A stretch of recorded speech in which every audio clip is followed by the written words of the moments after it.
What's up, guys and gals? Welcome back to the Nerd Castle for the next episode of The Long Dark. My name is Splattercat, and I'm happy to have you here today as we hang out for a little while. And actually, I came all the way back to base, and so we came back to base. I don't really know what I want to apply myself to right now. We've basically completely and totally leveled the field outside, so there's nothing really left for us to loot unless we wanted to look around for prepper caches very, very aggressively. That's pretty much the only thing left, is that we could wander the hills and just kind of like be bored looking for prepper caches. Or B, we could go through, hey, you go in there right now. I've actually got things organized pretty well in here, don't I? I'm usually not very good at this, but you know what? I'll take it. I'll take it for right now. I'm not going to second guess my ability to organize things because I almost never do this in other... Oh, there's one can of... Let's see. I got a can of sardines that's sticking out like a sore thumb right now. Let's see here. How much do those weigh? 0.1? Yep, they fit. That's all that I care about. We got extra wolf meat right here. We got a couple things of wolf meat downstairs, so I think we're in pretty good shape right now to just hang out for a little bit. But I don't want to waste my time too aggressively because everybody knows survival is about making do with the time that you have. So what I'd like to do for right now is let's go ahead and grab ourselves some more reclaimed wood. It's going to take a couple hours to get that done, but it will guarantee that overnight tonight we have a fire. The reason that we want a fire is because I'm trying to secure my water supply for right now. We have a whole bunch of iodine tablets or whatever the hell those things are right there. Water purification tablets. And so anyway, since we've got so many of those, I feel like it'd be a wise idea right now if I just boil off a bunch of water tonight and then use the pills to get it all taken care of, or even better, boil off a bunch of water, then cure the water, then boil off as much as I can, and then use this for the surplus. Either way, it'll work out in a beneficial fashion for us, and so I'm all about that still. Let's harvest you real quick. It's going to take 10 minutes for me to harvest that and make myself a tinder plug. That's not too bad, but it will take just a moment. Some people don't like this game simply based on the fact that a lot of it is like repetitive survival actions, but that's actually a major facet of survival, is learning to deal with the boredom and just learning to deal with the fact that everything you're going to do all day, every day is related directly to your survival, and like seemingly mundane tasks and essentially line up all perfectly to build the foundation for comfortable living versus dying if you're in this situation. I can't actually fix the fire striker, which is worrisome. I do need to repair this, though. If I don't repair this, we're gonna be in deep trouble. So let's see if we can get the knife fixed first. So we need fur firewood. I'm willing to bet that I have some over here. Did I drop... What did I do with my scrap metal? I know I gotta have scrap metal around here somewhere, or have I not really had the opportunity to get scrap metal? I don't know what our scrap metal supplies are looking like. Our scrap metal supplies are actually looking non-existent from this position right here. That could provide us with a very, very real challenge in front of ourselves, and that could give us the actual oomph that we need in order to go find some stuff that we need right now. I don't see any scrap metal around. Obviously, I can go through some of these file cabinets. I know what's in there. Yeah, we have no scrap metal right now, unless it's in this pile over here. Let me see what I can pick up for right now. I got a whole bunch of gut. Oh my god. That is a huge amount of stuff. I didn't realize how much we had piled up over here. And we are probably very, very encumbered right now. Actually, it's not so bad. Not looking as terrible as I thought we'd be looking right now. So we can make a snare. I'd actually like to put a couple more hours into... We got 47 hours left until that's done. So that's going to take a while. To make a torch, we need kerosene. There's a bearskin bedroll. We haven't killed a bear yet, so I'd be worried about that. Yeah, let's give that a couple hours of our time. We'll give that 2 hours. I mean, we're not going to get this done anytime soon, but we'll get it done eventually. If we put a couple hours into it a day, eventually this thing will be finished off. How many hours of daylight do we have left right now? Because that does seem to fatigue us out. We've got 10 hours of darkness, so I guess nightfall just started to sort of creak over and lean. Like the Tower o' Pisa. I need to get out to Europe at some point and like see the world. I really do. But that's always easier said than done. Let's see here. What do I have going on? Well, we want to use the fire striker to level up as much as possible while we're here. Reclaimed wood gives us almost no chance. Let's go ahead and we'll just use matches and an accelerant for right now. Hopefully it doesn't fail with 92%. If it does, I'm going to be very, very frustrated. I might chew on the walls. I might throw a controller. No, I'm not going to do anything crazy like that. However, we're going to use up some of this right now. And that's going to allow us to boil off as much of that as we can. And we're going to keep an eye on how long this is going to take. We're tired, obviously, right now, which is definitely going to affect our ability to keep ourselves squared away and working on stuff. We've got 5 untreated. That only took like an hour. Let's go for another 5. And typically, we have to sleep this out anyways, so we'll boil a 5 right there. I don't know if in an hour and a half we can actually boil 5. So I may need to grab a little bit of fir firewood right here and just kind of like spruce this up a little bit. Like, yeah, I'm fir. Never confuse me with spruce ever again. Those guys are assholes. We'll boil that off. We are losing some condition right now, but I actually think we're in perfectly fair shape at the moment in order to ensure that we survive this thing. We boiled off 5, and then what I can do is I can actually boil off another 5. Hell, save as much water as you can. If you can ensure your, like, aquatic future, that's a really, really good plan because we need far more water to survive than we need of anything else. For right now, that's going to leave us. I apologize about the darkness right now. There's not much I can do about it. I do believe in a thing called love, but there is a time where this just becomes too much for me. I'll probably put... Oh, we can't transfer that much. Okay, we'll transfer that amount then. And then we'll probably try and drop the rest on the floor because that's just way too much water for us to be carrying around. However, our thirst has topped off, so let's go ahead and start that right there so that we don't die of dehydration. And then hunger is going to be a thing for us to think about in the morning, but we'll worry about that then or now. I don't know which one I want to go with. We'll go with, how about now? We'll grab that out of right there. I don't know how many calories that's going to give us. I hope it's a 700 stack. It's a 500 stack. That'll do. 500 is fine. That's close enough to 700 to keep us going for the night. Got that right there. Let's take a 7-hour sleep. Hopefully we don't die while laying in here. Every now and again I sleep for too long and I die in my sleep. It's one of those features about the game that I don't really appreciate very much. Where you just like, you remember that time where I went to sleep for 5 hours and died of dehydration in real life? It's just one of those random things that I realize that it's difficult to make a video game and to get it like squared away with real life. Like you have to make concessions, but it's one of those random things in game that really breaks immersion for me. And I don't really have any offerings as to how they could fix that. It's just like this thing that sticks out to me. Well, we're pretty hungry. Going fishing seems like it might be the spot. Oh, we've got an extra knife. Well, maybe I'll swap that one out then for the one that's not so beat up. We've got a bunch of axes and things too. I didn't realize how much we had there. Okay. Extra bedroll over in the corner where we left it. I need fishing line very, very badly if we're going to make this happen, though. It looks like we went through all of our fish. I don't recall, actually. Did we break all of our lines, too? I don't remember that happening, but that could be actually problematic as well. So in here, there's a couple more bits of meat that I think we can use to top ourselves off and make it through today. Let me eat that 700 right there. I like to function just with full calories. I mean, I realize there's no reason to do this right here, but there's really no reason to leave it low either. It doesn't go negative anymore. When the game first came out, it used to go negative, and when you got to negative 1500, you get yourself into trouble.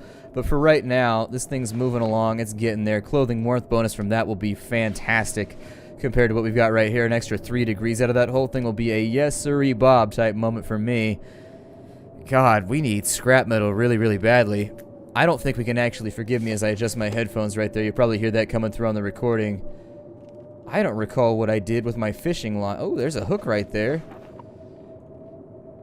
Ooh. Let's make some line, I guess. I don't recall what I did with it. I'm trying to think. I thought we had fishing line in this one.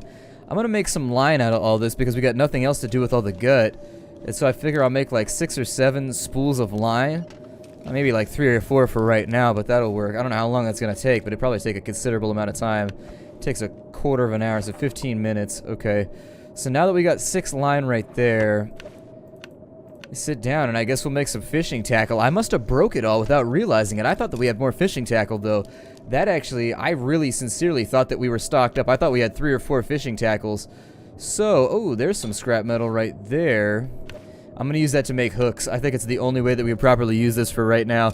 If I don't use this to make hooks right now, I feel like I'll regret it later on, because fishing is really a majorly sustainable way to keep yourself all put together in this game, and so I think that that's what I'm going to focus on. I don't know how well ice fishing works. I've never gone ice fishing.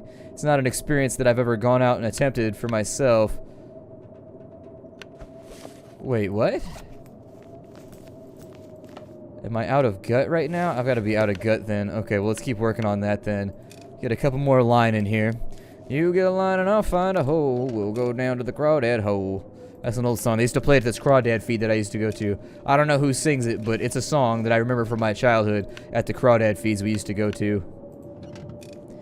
Essentially, if you've never been crawdad fishing, it's just like you put down a big net, and so what it is a net that's attached to a wire on 4 corners, and it connects to a ring at the top, and when you pull on the ring, the trap collapses in on itself it traps whatever's inside of it. And so you buy a bunch of chicken, like chicken cutlets at the store, and you attach those to a big hook because they'll drag it off. Never underestimate the determination of a crawdad. Mudbug be getting it done out there. So anyways, never underestimate that. You take the hook or the fastener or whatever it is that you have and you hook it to the net through the bottom. Once you do that, don't hook it to a net. A net's a wonderful person. She doesn't need any holes in her.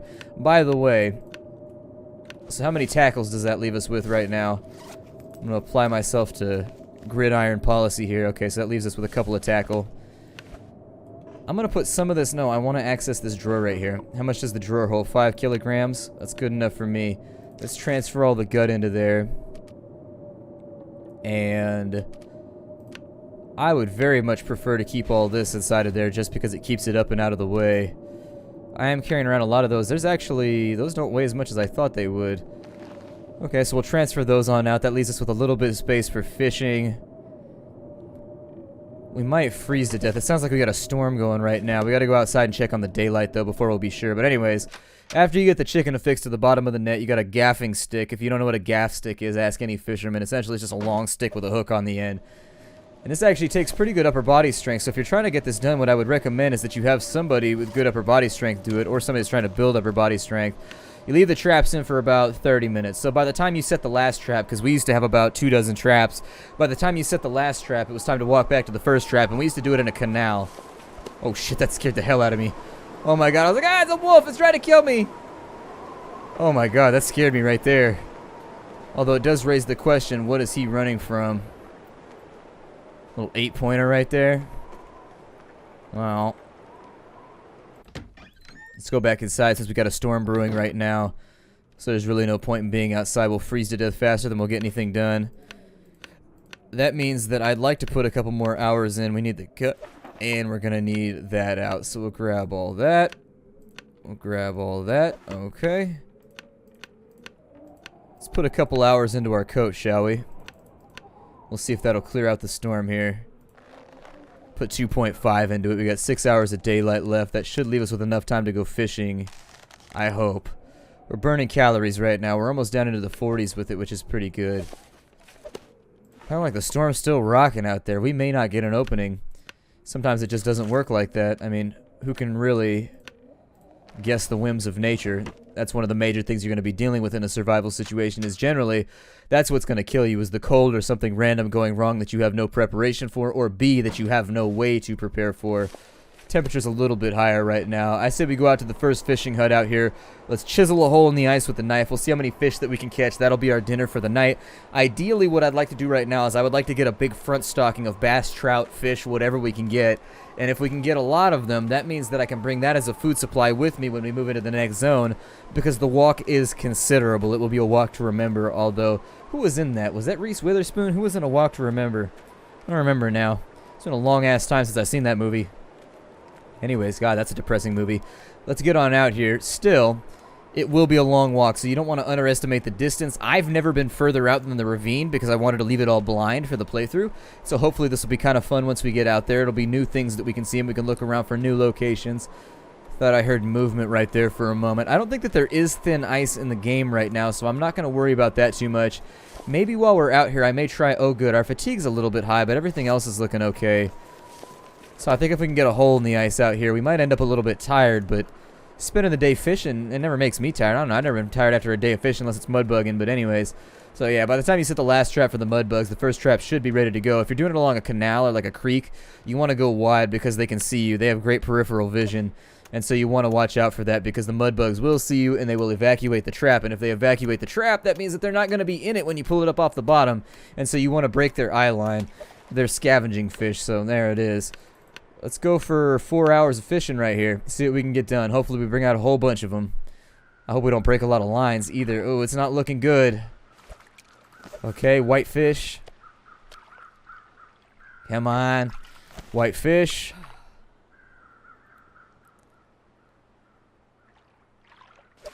Smallmouth bass, that's what I was looking for. And another white fish. So we got 4 fish on that one. Not the best day spent fishing, but enough. I think it'll be something to get us through the day and through the evening, and then we'll come back tomorrow. I'm going to try and do the same thing, albeit I'm going to try and do it a little bit sooner. If we have bad weather, what I'll try and do is I'll put in a fire so that we don't freeze to death, and then we'll just try and make it work. For right now, all we got to do is head back to base. We're going to sleep for another night. I think we're approaching our 5th day. Our thirst is actually looking pretty substantial. Let me drink some water for right now. I'll probably try and eat the bass, because I think the bass gives you a lot of hunger restoration. I don't recall. I know the bass is better than the whitefish. The whitefish, I think, give you like 500 a piece or like 350 a piece or something like that. It's basically like fishing a candy bar up out of the lake. It's not that helpful. Additionally, fish is not known for being very fatty. It's not good for getting yourself a whole lot of calories, so you also got to watch out for the fact that if you consume too many calories that are protein related when you're out in a situation like this, a lot of people don't realize that your brain runs almost entirely off of sugars and fats and oils, and so they're called ketones anyways. And so what ends up happening right there, I might have actually gotten ketones wrong. You might want to fact check me on the ketones, but anyways, what happens is that once you're running off your fatty stores, your brain will actually be more sluggish because it requires fat. And if you eat too much protein, let's say you eat nothing but protein like our character's been doing now for 5 or 6 days, you can end up with a thing called rabbit fever. It's not widely documented, it's not really talked about, but it is a thing. I've heard a couple different survivalists talk about it, where it's called rabbit fever because it used to happen to trappers who would eat nothing but rabbits nonstop, and it makes you sick. Eventually it causes your brain to have some fairly serious problems, and it can be deadly, as I recall. Maybe fact check that one. Fact check that one, because I don't know. Our character's tired, we're encumbered, but we're back in warmer climbs for right now. We're doing a warmer climb up some stairs as well. I'd like to get a fire going. I think we've got enough stuff to let it happen right now. Let me grab some cedar and a couple of reclaimed wood. We don't really need a whole lot for today. We got a 78% chance. That's enough for me. Whatever. Let it go. We'll see what happens right here. The cold never bothered me anyways.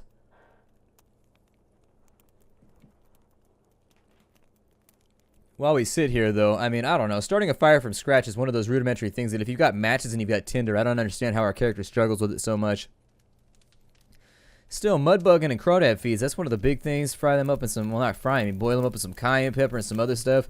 You got to purify them, too. Don't eat a mudbug straight out of the creek, either, because what they do is they eat refuse. Like, they literally are shit eaters. They eat shit, they eat dead things. They're not a clean animal. And so you've actually got to clean them out. So what we would do after that is we would take a kiddie pool, a little kid's pool, like one of those ones you used to hang out in when you were 2 or 3 years old. And we put all the mud bugs into there, and then you have one of the smaller kids that came along that's new to mud bugging, maybe one of the 7 or 8-year-olds would be like, hey, if any of them get out of the pool, keep an eye on it. Just grab them and throw them back into the pool. And that's how we would get the little kids used to grabbing crawdads without worrying about getting pinched. Of course, you're going to get pinched eventually, but once you've been pinched a couple times, you know what it feels like. It kind of dispels the fear of the crawdads. There's a special way you're supposed to pick them up, too. It works for lobsters as well. You grab them behind the head. That's how you grab them, behind the head, behind their arms. And so what they'll try and do is they'll try and bring their claws up, but they can't quite reach you. That's how you grab them. Watch out for if they flick their tails, though. Sometimes that can throw people off and it makes them flinch. And that's enough time for the crawdad to grab you. And some of the bigger ones are basically mini lobsters, so you got to watch out for them. But still, we'd have the little kids go up, and that's how you teach the little children to grab the crawdads properly and throw them back into the pool. And that's how they get used to it, so that later on they can come hunting with us. Crawdad fishing anyways. And so anyways, you put them in the kiddie pool, and you wait till the water goes opaque. It's disgusting, because that's them shitting out all the refuse. Then you have some brave soul siphon the water, and you siphon the water out of the pool, you refill it, and you do that until finally the water does not become brown anymore at all. It just stays clear, and that means that all the refuse and the nasty stuff has been worked out of their intestinal tract. Once you've worked everything nasty out of their intestinal tract, you are good to go. Oh, hell yeah. That's what we need right there. Instant snacking and refreshment. So anyways, once you've worked that all out of their intestinal tract and the water's clear, you take a big old colander full of them, you dump them into a pot. Depending on how big the pot is, you can put more or less in there. And that's that. They die almost instantly when they hit the water. Wait for them to fry up. You throw some cayenne pepper and some other good stuff up in there, and you got yourself a crawdad feed. Invite over all your friends, and you'll be good to go. Well, since we have 10 hours of darkness left for right now, I'm going to go... Let me put 2 on the coat down here. We're exhausted and encumbered, unfortunately. We'll need that food for morning. We're going to have to try and get ahead of this curve. Oh, we've actually got wolf meat in there. I didn't even realize. Okay, so since we've got wolf meat, that takes a little bit of the pressure off. Not a lot, but it drains a little of it out. Okay, we'll use the fish to get by then. Let me stock up on the fish right now. We'll eat that.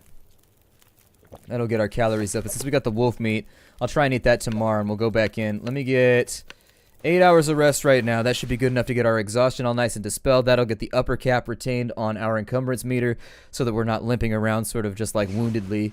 Once we get up in the morning, obviously, I think we're going to be pretty thirsty, so we'll drink that real fast. Good, good, good. And now that that's been slaked, we'll throw some more food down into our gullet to alleviate some of the weight. Ideally, what I'm going for right now is what I'd really prefer to do is I prefer to get like 4 or 5 bass. That's what I'm fishing for right now. If we can get a bunch of bass, that allows us to front stock heavily.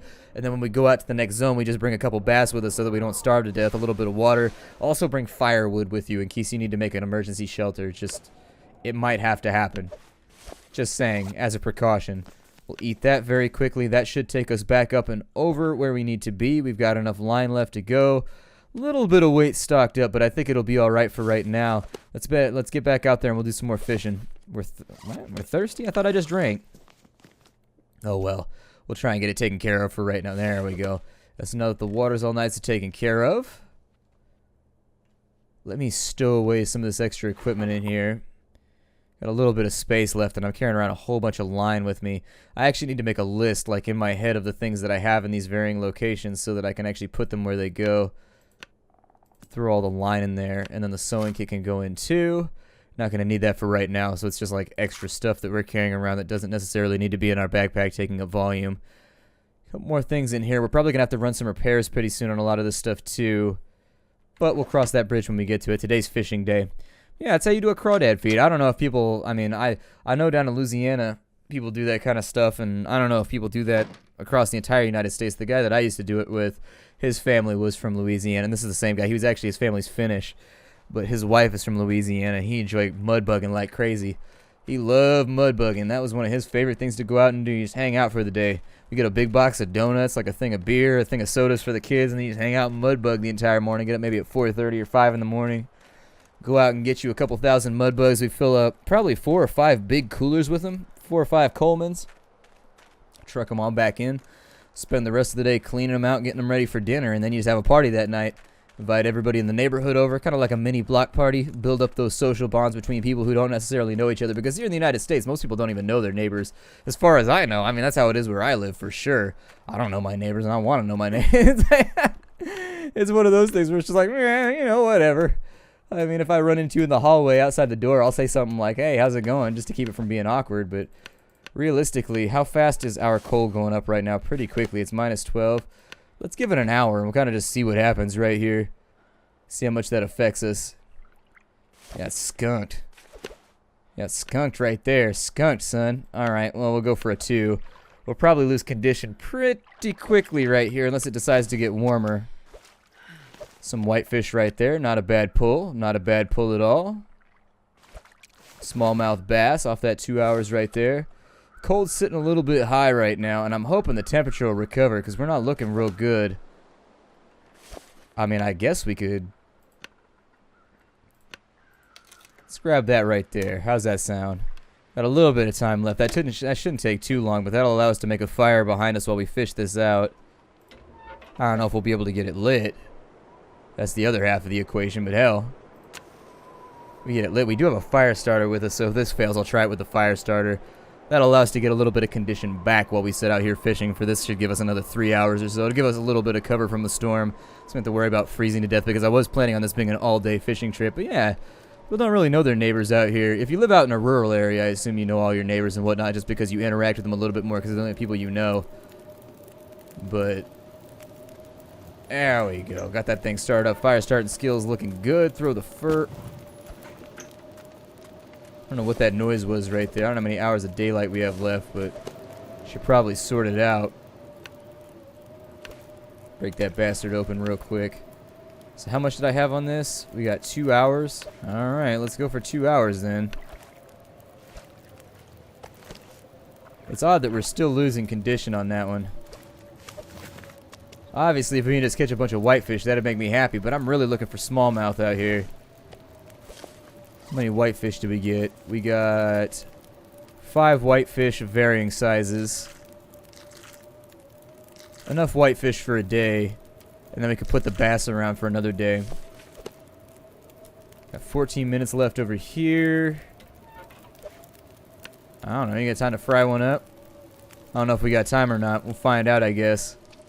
Might end up half cooked. There you go. Got that taken care of. Alright, so we got that on that side. Let's eat the fish real fast so that we're well taken care of as far as our calories go, and then we'll spend the evening taking care of that business in just a moment. But for now, I think I'm going to break off the episode. So my name is Splattercat. Thank you for joining me here at the Nerd Castle for the next episode of The Long Dark. It's always a pleasure to have you all here as we hang out and try and survive in this very, very inhospitable environment. It really makes you kind of appreciate the way that back in the day, like, the guys that were trappers and trailblazers and stuff like that, they really sort of just had to rip this from the cold earth. Like, you had to survive this back then with less than what we have right now with, like, muskets and shit like that. And so living in log cabins that were insulated by mud and twigs and, you know, hay and stuff like that. And so it was a rough living back then, a real rough living, but this makes you appreciate it. And this is in modernity, so you can imagine, even with the solid comforts that you have right now, it must have been tough back then. I'll see y'all later. Hi to everybody.